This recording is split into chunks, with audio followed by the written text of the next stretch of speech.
بسم الله إن الحمد لله نحمده ونستعينه ونستغفره ونؤمن به ونتوكل عليه ونعوذ بالله من شرور أنفسنا ومن سيئات أعمالنا من يهده الله فلا مضل له ومن يضلله فلا هادي له ونشهد أن لا إله إلا الله وحده لا شريك له ونشهد أن سيدنا ومولانا محمد عبده ورسوله اللهم صل على سيدنا محمد الفاتح لما أغلق الخاتم لما سبق ناصر الحق بالحق والهادي إلى صراطك المستقيم وعلى آله حق قدره بمقدار عظيم. نستغفره عز وجل الذي قد قال في كتابه ولو علم الله فيهم الخير لأسمعهم. We ask Allah to forgive us, the one who said in his book that had God known good in them, had God known good in them, he would have caused them to hear. لو علم الله فيهم الخير لأسمعهم. If God had known good in them, he would have caused them to hear. In this particular ayah, Allah has a definite article on the good, which is very interesting because he didn't say if he had known good in them, just any old good, but he said the good. And that calls us to think about some of the things that we kind of take for granted in life and that we know very well. No one has to argue these points, we see them, but they do bring us to a certain place. You know, there's different kinds of things that we value. We value warmth, right? So before we started the khutbah, I asked someone, please close the door because I value warmth. I was cold, the draft. But what's better than that would be if I had a jacket on or if there was some kind of central heating, something like this. That would be better. So it's what we call, when we're 3 or 4, gooder. It would be gooder if I had those kinds of things. So what we see is that good has different levels. Good has different levels. If good didn't have different levels, then we wouldn't have this thing called preference or choice. We wouldn't say, you know, I like spaghetti, but my preference, and preference is something that we do all day long. We prefer all day. Preference is not something that takes any thought. We don't think about what we prefer, even. I don't have to sit here and negotiate to myself whether or not I prefer to lean on my left foot versus my right, which is what I'm doing. It was completely non-cognizant. Didn't take any thought for me to do that whatsoever. Now I went to my right. That didn't take any thought. It's a preference. I'm continually preferring. I'm giving preference from one thing to another thing, to another thing, to another thing, to another thing.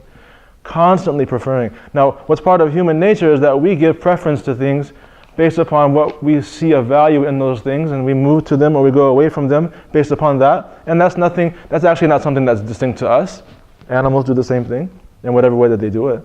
But you and I are constantly looking for what? Good. Now, if you take different levels of good, if there's such thing as me preferring, I don't know, spaghetti over fettuccine pasta, which maybe I should review that, maybe it should be the other way around. If there is no such thing as gradation, as levels in good, then that would not happen. But not only that, I wouldn't even make any movement whatsoever. I wouldn't move. If there was no such thing as gradation in good, I wouldn't make any moves. I wouldn't prefer this over that. I'd just be sitting still. Completely what? I don't even know if you can call that content. I think they call that vegetable. So if there is levels of good, which we do see in the world, then in order for those things to make any sense, there has to be an ultimate good. In order for there to be gradations of good, there has to be a what? An absolute base, and there has to be an absolute zenith. Otherwise, there's no such thing as gradation. Gradation levels, there's a bottom level and there's a what? There's a top. If there is no top, then there's no such thing as levels, and it doesn't make sense to us. But we know, without even having to be told, once someone reminds us of the fact that, oh yeah, that's true. Wow, I do see different levels of good. in different levels of good. I do have preference. I do prefer this over that. I do like this over that. I'm doing it all day long. I'm not thinking about that. But has it dawned upon me that there has to be an ultimate good? Now, this ultimate good is not something that is going to be based in my opinion. It couldn't be. It couldn't be based upon in my opinion. Because if it's based upon, in my opinion, this ultimate good, then I'm the one who decides what your level of gradations of good is going to be also. If I'm the one who decides what the best good is, then for every one of your moves, you're going to have to come check with me. It's called tyranny, right? For any move whatsoever, you got to come to me, and I will tell you what is good and what is not good, because I'm the one who has the key. What do they call it? Like the gate. Are you the key master? Gatekeeper. It's been a little while. No, so I'm not like that. You're not like that. All of us have different understandings of what it is that is good, but what is it that causes us to have these different understandings of good? It's what we perceive of benefit inside of things. But there has to be something that is most beneficial. There has to be something that is most good. There has to be something that is most beneficial. And we have to admit that that thing has to go beyond my individual opinion, perspective about what good is. It has to go beyond America. Wow, so that means America, even though we're pumping our culture out all over the world, doesn't decide what good is. It can't be something that is limited to a time or a space or an age, because these things are constantly changing. If they're constantly changing, then there isn't one absolute good. It has to be something that is actually beyond creation what's altogether.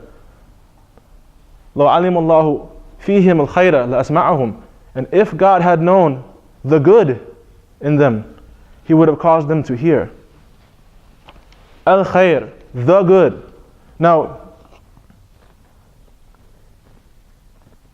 it makes sense that you and I want to have that which is the most beneficial. It makes sense that you and I want to, for example, the prospect of being burned in hell forever and ever has never really appealed to anyone. It's just not like a great idea. Being exposed to it for even a second is just not something that anybody wants to endure, right? And you would do whatever it is that you need to do if being presented with the option of entering, I don't know, the deepest, darkest, dankest, hottest, most uncomfortable spot in hell, or the most, I don't know, unaccommodating place in heaven. You're going to take heaven any day. And you will do whatever it takes to make sure that you get that, less than VIP situation. Because human beings want what's good. It's the way that we are. And that's not because we're Muslim. It's not because we're Pakistani or Arab or some mix of something. It's because it's human nature. Now, what we have to say then, if this is the case, and I'm doing this all the time, I'm not even thinking about the fact that I'm selecting good over what I perceive to be bad. I'm doing this based upon and even that changes as life goes on. The question that has to come to me is, why is my nafs, my ego, such a moron? Why is the ego so moronic? Why is my ego so stupid? Because by the way that I'm acting, it's as if it doesn't want the good. Now, my involuntary actions, they belie that. I'm constantly preferring things. I don't even have to think about it. But my nafs, at its most basic level, is opposed to good. And the only thing that can come to my mind that would answer the reason why that is because the nafs is stupid. The nafs is a moronic imbecile. Because it does not only because it doesn't know what good is, and even if it had good in front of it, it can't make judgments. It can't decide properly. It only goes upon impulses that have no light whatsoever. In other words, the nafs only goes for that thing which is immediate. In the Quran, we've taken everything that we're saying from the Book of Allah. In the Quran, you'll find that it's interesting. There's a lot of situations where the number 5 comes up. Right? There's 5 salawats a day that are obligatory. There's 5 letters in alhamdu. There's all kinds of things that'd be another talk. But there are 5 different aspects, 5 different levels of the nafs, of the ego that's mentioned inside the Book of Allah. There are 5 different circumstances, 5 different situations wherein you will find your very self. The most basic level is the nafs ammara bisu, the nafs, this ego that commands towards evil. Subhanallah. You big dummy, you're supposed to be calling me towards the good, and all you're doing is calling me to the opposite, because you're stupid. Evil is stupid. Evil is stupidity. In our culture, evil is smart. Evil is slick, right? Evil is, that's gangster. Everyone knows that the gangster harms people. He's commanded towards evil. He's commanded towards su'. It's the opposite.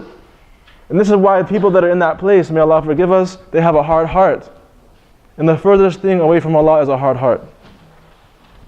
If Allah, come forward inshallah. If Allah gives an individual some light, if God shows Himself, because as we said, the ultimate good is Allah subhanahu wa ta'ala. So when the ultimate good shows Himself to the heart in some way or another, the nafs is given intelligence. There's some intelligence that comes to the person rather. And that person starts to blame themselves for making bad decisions, for making bad preferences. Man, you chose this over that. You're dumb, man. This is called lawama. It's this nafs that blames itself. You find this in the Book of Allah.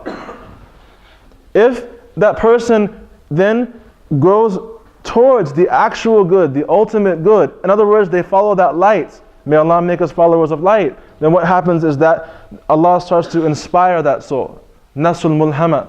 That nafs, that self, that big dummy that I am, is inspired.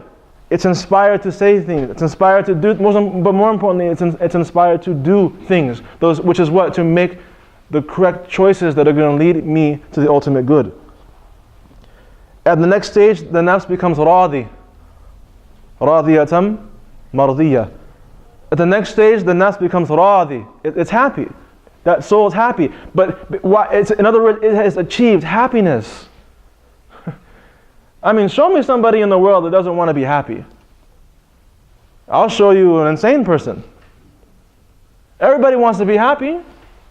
Radiyatam mardiyah. What do you think Allah is just going to punish you? Worship me, because if you don't, you're going to hell. It's not like it's for you. You want to be happy. Your owner wants to make you happy. He didn't create you to make you sad. But it's my choices.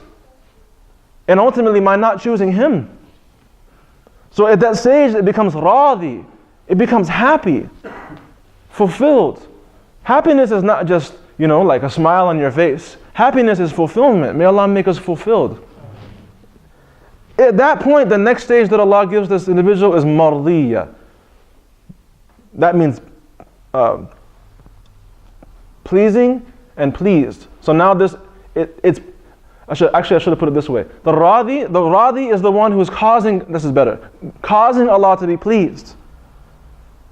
And as a result, so I switched them. As a result, it becomes mardi. It becomes a happy, a fulfilled and happy soul. May Allah give us happiness. But know that happiness is with the creator of happiness. And the stupid nafs doesn't get that point. It just chases every reflection of happiness. It chases every reflection of good. It chases every reflection of fulfillment. And goes around like a cat chasing its tail all day long. Whereas the one that's mardi, it's pleased, is also the slave of Allah. May Allah make us His ibad. Now again, this has to do with intelligence. Intelligence is not whether or not you know that 2 and 2 is 4. But if you haven't gotten that far, may Allah give us intelligence. Intelligence is not about 2 and 2 is 4. Intelligence is about being pleased with Allah. That's intelligence. Being pleased with God. That's intelligence. The smartest man perhaps in this ummah is Sayyidina Abu Bakr as-Siddiq. May Allah be pleased with him. Why? Because when at a certain point he was wearing clothing that was held together by thorns. He was wearing like a sack that was held together by thorns. And Sayyidina Rasulullah asked him, Are you happy with, God wants to know if you're pleased with him. And he started to cry and he said, did he mention me by name? He said, yes. He said, wallahi, he conveyed it, let him know that Abu Bakr is pleased with his Lord. That's an intelligent man. Now if you look at his stock, his stock market choices, I don't know what he was doing. I don't know what university he graduated from. I don't know how much philosophy or how many Nobel Prizes he won for his literature. I'm not really sure about all of that. But I do know that Allah mentioned him by name. That's an intelligent soul who knows his Lord and knows where to find his Lord in every moment and every activity, looking for the good. And if you want to know the good, know that the good wants you to know him. لو علم الله فيهم الخير لأسمعهم. And if Allah knew the good in them, you want to know if the good is in you or not? Do I care about him? Do I care about him? So one of them said, Maymun ibn Mahran, he said that whoever is not pleased with the decree, whoever is not pleased with the decree, what Allah has written for them, they have no cure for stupidity. Whoever is not pleased with what Allah has written has no cure for stupidity. Because because I am a big dummy. Because that means that I'm preferring what my nafs wants. And my nafs, as we've decided, is a complete idiot. Now, one of the things that happens in our journey towards Allah subhanahu wa ta'ala and towards the good is that we genuinely, this is why we need people around us that can see beyond where we are. Because many times what we do is human beings, we get lazy, we just want to have the good now. Right? Bro, why are you doing this? Why are you doing that? No. It's good. What happens? Crash. They come back. Ah, I told you, Aki. I know, but I couldn't see. I know, but I could. Right? Ad-din al-nasiha. Religion is giving good advice. Right? But being a good religioner is to be able to receive it. So sometimes what happens is that we fall into obstacles. We designate individual instances of good as being the good. And one of them is very, very subtle, which is good for good's sake, not good for Allah's sake. And this is what happens when you and I start to worship religion itself. What we do is we just say we are preoccupied continually with the haram, with the halal, with the good, with the bad. Continually. When we get real good with ourselves, then we start pointing it towards other people. Beating them over the head with it. Brother, you need to be a good person. Be good. Until it becomes just all bad. Now, these are instances of good that causes that individual to turn their sight away from the good itself. Because if they had their sights on the good itself, right, they will be able to understand words like this. I remember once, may Allah preserve him, Sheikh Hamza said to me a very beautiful thing. He said, I had some question about something, and I went to him and I was really sad. I was actually someone said something to me and it broke my heart. So I went to him and I asked, and he said, Abdul Latif, you're fine, after explaining this and that. And then he said, did you know that Allah loved Sayyidina Umar while he was prostrating to idols? Allah loved him while he was prostrating to idols. I knew immediately what he meant, because he knew what he was going to be. As for you and I being stuck in this realm and by what we can see, we would hate somebody. We would hate someone, relegate them to the corner, kick him in the face. Do everything we can just to make sure they leave Islam. Please, just do that. Because, this is good. This is good, right? Islam is good. And there's no place for bad people. If there's no place for bad people in Islam, then what do we have it for, man? It's a washing machine. If your clothes aren't dirty, then why are you here? I'm not saying my clothes need to be stank, but good God.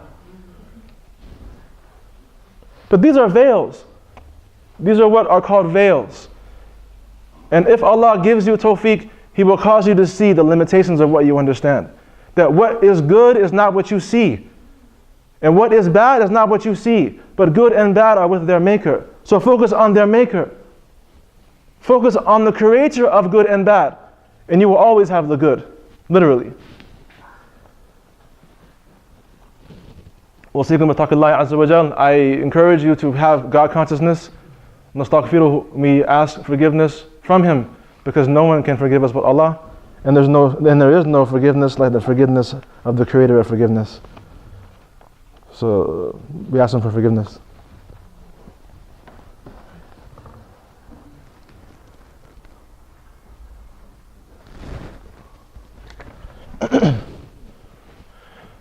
Bismillahirrahmanirrahim. Alhamdulillah. Allahumma salli ala Sayyidina Muhammadin Fatih lima ghulika wa khatimi lima sabaqa nasir al-haq bil-haq wal hadi ila siratika al-mustaqim wa ala alihi haqq qadrihi wa miqdarihi al-azim. So to re-emphasize, intelligence sees the good in its ultimateness. Intelligence, the aql. Intelligence is the capacity of the soul to recognize its maker. That's what intelligence is. It's the capacity of the soul to be able to recognize, to designate, to see. May Allah give us basira. May Allah give us inward sight. To be able to see the Creator. Now, that capacity to be able to see the Creator is not something that is limited to the next world. I'm sorry to tell you. I'm glad to tell you. That is not the case. Because if you look in this world and you think anything but Allah is happening, you are blind. Allah is the doer. Show me something else that can do. Allah is the doer. He's the one who brings the night out of the day and the day out of the night. Show me someone that can, anything that can do something like that. Wallahi, it's the most beautiful thing you can ever imagine. In order to have a night and day, in order to have a day, you have to have a situation where there's, in order for there to be 24 hours, there has to be a situation where you see the sun and you see that sun setting. And then it happens again. That's 24 hours. What I'm telling you is that, look, if God is the one who causes that to happen, what do you think about everything that happens in between those two moments? And the intelligent soul is the one that sees every single thing and is not blinded by what their stupidity, their nafs is telling them about the situation. They don't listen to their nafs. They listen to their intelligence, what they know is the truth. And you know Allah is God. You know it. There's nothing in you that doesn't know. Every cell in your body knows this is the truth. And thank God. And if Allah knew good in them, He caused them to hear. And wallahi, we hear you, Ya Allah. And who do you think put that good inside of you? When I first became a Muslim, someone said to me, it was Thanksgiving Day, and they were just being a jerk. And someone asked him, do you celebrate Thanksgiving? And I thought he was going to say no because it's not Islamic or something like this. And he said, no. So the person said, what do you mean? He said, what do I have to be thankful for? I was Muslim about a month and then I wanted to punch him in his face. I did. I was hoping that punch would make his heart, jumpstart. What you mean you have nothing to be thankful for? The fact that you and I are sitting in this, I don't care what has happened to you, when has it happened to you, who did it to you, to the amount they did it to you, why they did it, how they did it, where they did it. I don't care what your childhood was like, what your midlife crisis is about, and I don't care where you and I are going to die, unless we die on La ilaha illallah, Muhammadur Rasulullah. We have absolutely nothing to do but give thanks because He is causing the good to run through every aspect and cranny of our lives. But how many people can even see it? Instead, what do? The nafs is stupid, man. I was with the Muslims, man, but they did this and they did that, so you know what I'm saying, I'm out of here. You listen to that stupid nafs, that's what it will do to you. But look at the intelligent people. You want to talk about trial, look at Rasulullah sallallahu alaihi wasallam. You want to talk about uqala, you want to talk about smart people, intelligent people, enlightened people. You don't have to look at Plato and Aristotle. Look at Rasulullah sallallahu alaihi wasallam. Look at that. Look at his companions and their companions and those who followed them in righteousness until the last day. Look at these people. God is kicking their butts. He is kicking their face in. I have never met a person of spiritual capacity. I have never met a person of true spiritual weight that does not have a story and a half to tell you about how they got to where they got. It will make you cry. It will make you feel lost. And it will break your heart. And then what they'll say to you is, you know what? I wouldn't trade it for the world because Allah took everything from me so that I can just have Him. He's a jealous Lord. And I'm so glad He's jealous about me. Would that we be that thing that is worth jealousy? Would we be that thing that is worth being broken? But the nafs, man, the nafs just wants everything now. It's a stupid thing. So intelligence sees God in its ultimateness. True intelligence cannot not see Allah. Who do you think is the one who gathers people? His name is Al-Jami'. Are we not in a gathering? What do you think that is? You think this is something other than Allah?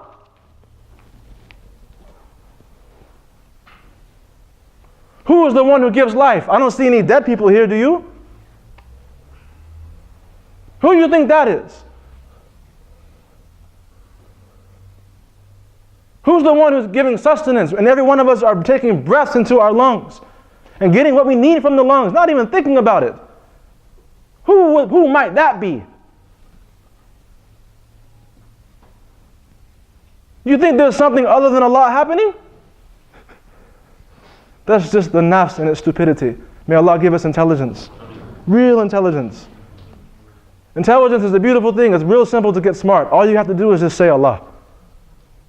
Say Allah, Allah, Allah, Allah, Allah, Allah. Until you kickstart that heart, you kickstart that mind, and it starts to put things in their proper place. Otherwise, it's an oppressor.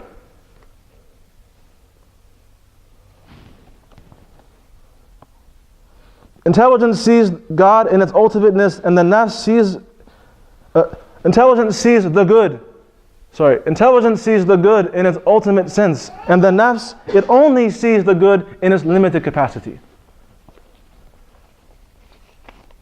Intelligence sees the good in its ultimate sense. If you don't believe me, what did He say? قَالَ أَلَسْتُ بِرَبِّكُمْ قَالُوا بَلَى. Am I not your Lord? They said, indeed. Did not Allah say, فَاذْكُرُونِي أَذْكُرْكُمْ? Remember me and I will remember you. Did He not say that? He certainly did. How can I be reminded to remember something that I don't know? How can I be commanded, taken into account for, asked about something that I have no capacity whatsoever with at all? He said, establish the prayer, the salah, for my remembrance. I'm asked about remembrance. Why am I being asked about remembrance? Because I know. That intelligence is what caused me to say, Bala, am I not your Lord? And we said, indeed. It's different than yes. Because by seeing and beholding and being in the presence of the Creator of the worlds, all you can say is indeed, oh, I've seen, oh, I have seen. So when Allah remembers you long enough for you to say Allah in your life, my God, what kind of a gift is that? So the intelligence, it sees good in its ultimate sense. May Allah make us intelligent, and the nafs sees the good. The nafs sees good, the reflection of good in its particular instances. So let us understand what good actually is and change our life in that direction. Allahumma ghfir jami' al-muslimeen wal-muslimat wal-mu'mineen wal-mu'minat al-ahya'i minhum wal-amwat al-ahya'i minhum wal-amwat wa nusikum bittaqillahi azza wa jal. And again I emphasize that we become God conscious, that we be God consciousness and not contemplate the contemplating, but become contemplators. Alhamdulillah wa aqim as-salah. Allahu Akbar, Allahu Akbar, ashhadu an la ilaha